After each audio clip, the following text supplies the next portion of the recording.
সর্বশেষ সংবাদ সবার আগে জানতে আমাদের সঙ্গেই থাকুন। শুরুতেই জানিয়ে দেব প্রধান শিরোনাম। জানিয়ে দেব এই মুহূর্তে হাতে পাওয়া সর্বশেষ গুরুত্বপূর্ণ আপডেট বাংলা সংবাদ। শুরুতেই থাকছে বিএনপি জামায়াতের সংঘর্ষে আহত 40। ভোলার চরফ্যাশনে জিন্নাগর ইউনিয়নের চকবাজারে বিএনপি এবং জামায়াতের মধ্যে দফায় দফায় সংঘর্ষের ঘটনা ঘটেছে। দুপক্ষের দফায় দফায় সংঘর্ষে 40 নেতাকর্মী গুরুতর আহত হয়েছেন। এবারে জানাবো বুদ্ধিজীবী হত্যাকাণ্ডে ভারতকে দায়ী করলেন গোলাম পরোয়ার। বাংলাদেশ জামায়াত ইসলামের সেক্রেটারি জেনারেল অধ্যাপক মিয়া গোলাম পরোয়ার বলেছেন, 1971 সালে শহীদ বুদ্ধিজীবী হত্যাকাণ্ড ছিল ভারতীয় সেনাবাহিনী এবং গোয়েন্দা সংস্থার একটি সুপরিকল্পিত ষড়যন্ত্রের অংশ। এদিকে সীমান্তে ব্যাগে রাখা বিদেশি পিস্তল সহ গুলি উদ্ধার। চাঁপাইনবাবগঞ্জের মনোহরপুর বিওপি সীমান্ত এলাকা থেকে বিদেশি পিস্তল, গোলাবারুদ উদ্ধার করেছে বর্ডার গার্ড বাংলাদেশ। জানাবো উসমান হাদির পক্ষে নির্বাচনী প্রচারণায় নেমেছেন রনি। জুলাই গণঅভ্যুত্থানের অন্যতম নেতা ইনকিলাব মঞ্চের মুখপাত্র এবং ঢাকা ৮ আসনের সম্ভাব্য স্বতন্ত্র প্রার্থী শরীফ উসমান হাদি অনেক আগে থেকে নির্বাচনী প্রচারণা চালিয়ে আসছিলেন। প্রায় ১.৫ মাস ধরে তিনি প্রতিদিন ভোরে ফজরের নামাজের পর মসজিদের সামনে প্রচারণা চালাতেন।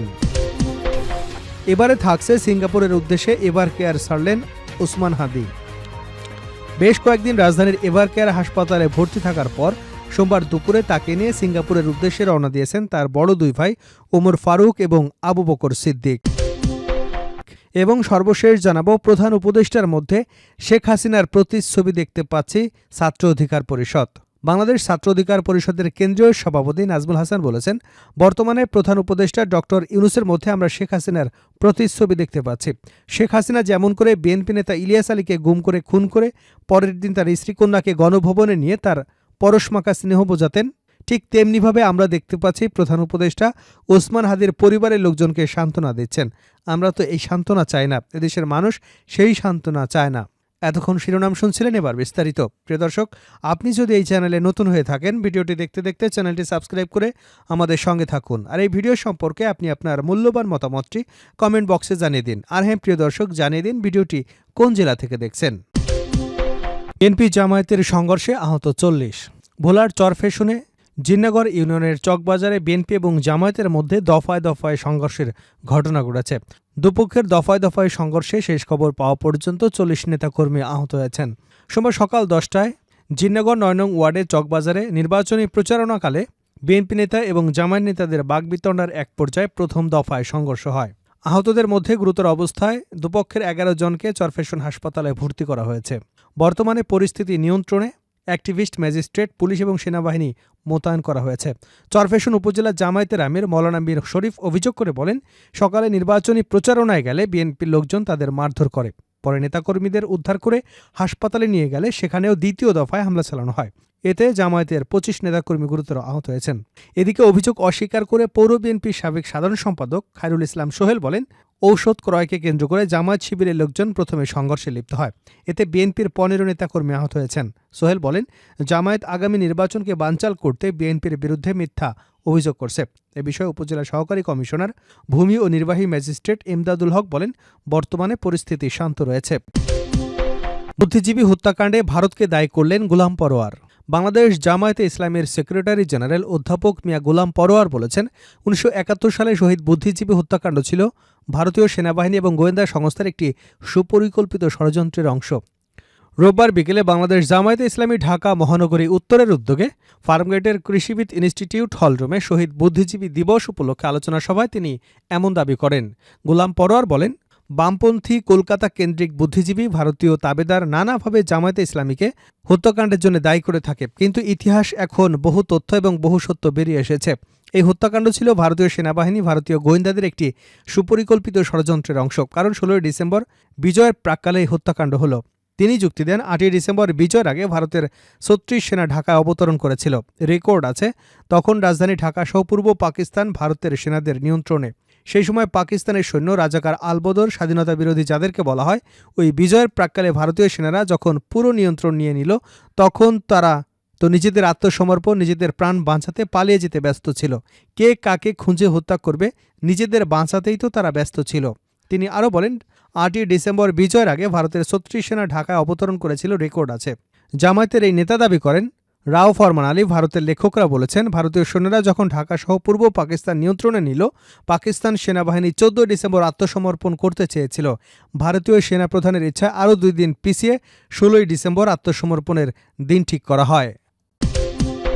সীমান্তে ব্যাগে রাখা বিদেশি পিস্তলসহ গুলি উদ্ধার। চাঁপাইনবাবগঞ্জের মনোহরপুর বিওপি সীমান্ত এলাকা থেকে বিদেশি পিস্তল, গোলাবারুদ উদ্ধার করেছে বর্ডার গার্ড বাংলাদেশ।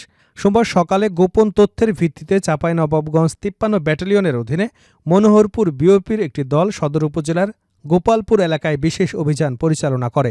বিজিবি সূত্র জানায়, গত 12 ডিসেম্বর ইনকিলাব মঞ্চের মুখপাত্র শরীফ ওসমান হাদির উপর গুলিবর্ষণের ঘটনার পর সীমান্ত এবং দায়িত্বপূর্ণ এলাকায় বিশেষ টহল, চেকপোস্ট এবং গোয়েন্দা নজরদারি জোরদার করা হয়। এ সময় গোয়েন্দা তথ্যের মাধ্যমে জানা যায়, সীমান্ত দিয়ে অবৈধভাবে অস্ত্র প্রবেশ করানোর পরিকল্পনা করছে দুর্বৃত্তরা। এরই ধারাবাহিকতায় ঊর্ধ্বতন কর্তৃপক্ষের নির্দেশে মনোহরপুর বিওপির দায়িত্বপূর্ণ এলাকায় সীমান্ত থেকে আনুমানিক 1 কিলোমিটার ভেতরে গোপালপুর এলাকায় অভিযান পরিচালনা করা হয়।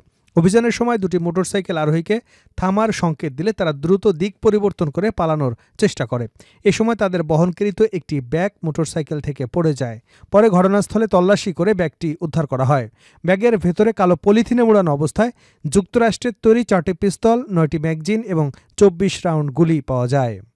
বিজিবি আরও জানায়, দেশের অভ্যন্তরে নাশকতা সৃষ্টির উদ্দেশ্যে অবৈধভাবে অস্ত্র এবং গোলাবারুদ পাচারের চেষ্টা অব্যাহত আছে বলে ধারণা করা হচ্ছে। এসব প্রতিরোধে সীমান্ত এলাকায় বিজিবির গোয়েন্দা নজরদারি এবং টহল কার্যক্রম আরও জোরদার করা হয়েছে। ওসমান হাদির পক্ষে নির্বাচনী প্রচারণায় নেমেছেন রনি। জুলাই গণঅভ্যুত্থানের অন্যতম নেতা ইনকিলাব মঞ্চের মুখপাত্র এবং ঢাকা 8 আসনের সম্ভাব্য স্বতন্ত্র প্রার্থী শরীফ ওসমান হাদি অনেক আগে থেকে নির্বাচনী প্রচারণা চালিয়ে আসছিলেন। প্রায় 1.5 মাস ধরে তিনি প্রতিদিন ভোরে ফজরের নামাজের পর মসজিদের সামনে প্রচারণা চালাতেন। তবে তিনি এখন সন্ত্রাসীদের গুলিতে মারাত্মকভাবে আহত হয়ে জীবন মৃত্যুর সন্ধিক্ষণে অবস্থান করছেন, যার ফলে তার প্রচারণাও বন্ধ হয়ে পড়ে। এবার তার পক্ষে নির্বাচনী প্রচারণায় নেমেছেন অ্যাক্টিভিস্ট মহিউদ্দিন রনি। তিনি ভোট চাইছেন ওসমান হাদির জন্য। রোববার তিনি ঘোষণা দিয়েছিলেন হাদির পক্ষে ভোট চাইবেন। আজ সকালে তিনি ফজরের নামাজের পর বায়তুল মোকাররম মসজিদ থেকে প্রচারণা শুরু করেন। সঙ্গে সবার কাছে তিনি হাদির সুস্থতার জন্য দোয়াও কামনা করেছেন। বিষয়টি তিনি জানান ফেসবুকে। তিনি লিখেন, ফজরের পর বায়তুল মোকাররম মসজিদ থেকে শুরু করে রমনায় হাদি ভাইয়ের জন্য ভোটার যোগ এবং তার সুস্থতার জন্য দোয়া চাইতে গেলাম। হাদির জন্য বহু মানুষ দোয়া করছে বলে জানিয়েছেন রনি। তিনি বলেন, বিশ্বাস করেন ভাই, মানুষজন হাদি ভাইয়ের কথা শুনলেই বলে আমরা হাদির জন্য নামাজেও দোয়া করেছি। কত শত মানুষের কাছে এই যে একই কথা শুনতে পাচ্ছি। এই দৃশ্য দেখেই রনি বিশ্বাস করতে শুরু করেছেন ওসমান হাদি শিগগিরই ফিরে আসবেন। তার কথা আমার ভেতরের আশার আলো জাগাচ্ছে। এত মানুষের দোয়া আল্লাহ নিশ্চয়ই কবুল করবেন। আল্লাহ ওসমান হাদিকে ফিরিয়ে দিবেন। সিঙ্গাপুরের উদ্দেশ্যে এভার কেয়ার ছাড়লেন ওসমান হাদি।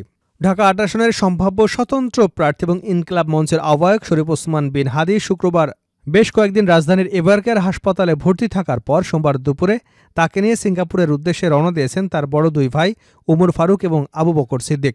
ওসমান হাদির শারীরিক অবস্থার কোনো উল্লেখযোগ্য উন্নতি হয়নি। তিনি এখনও আশঙ্কাজনক অবস্থায় এভারকেয়ার হাসপাতালের আইসিইউতে চিকিৎসাধীন আছেন। ব্রেন স্টেমে আঘাত এবং মস্তিষ্কে অতিরিক্ত ফুলে যাওয়ার কারণে রক্তচাপের ওঠানামা এবং হার্টবিট বাড়ছিল বলে চিকিৎসকরা জানিয়েছেন। তবে নতুন করে আজ পর্যন্ত তার শারীরিক অবস্থার সম্পর্কে মেডিকেল টিম কোনো তথ্য প্রকাশ করেনি। রক্তচাপ এবং হৃদযন্ত্রের স্থিতিশীলতা বজায় রাখতে প্রয়োজনীয় চিকিৎসা সেবা চলছে।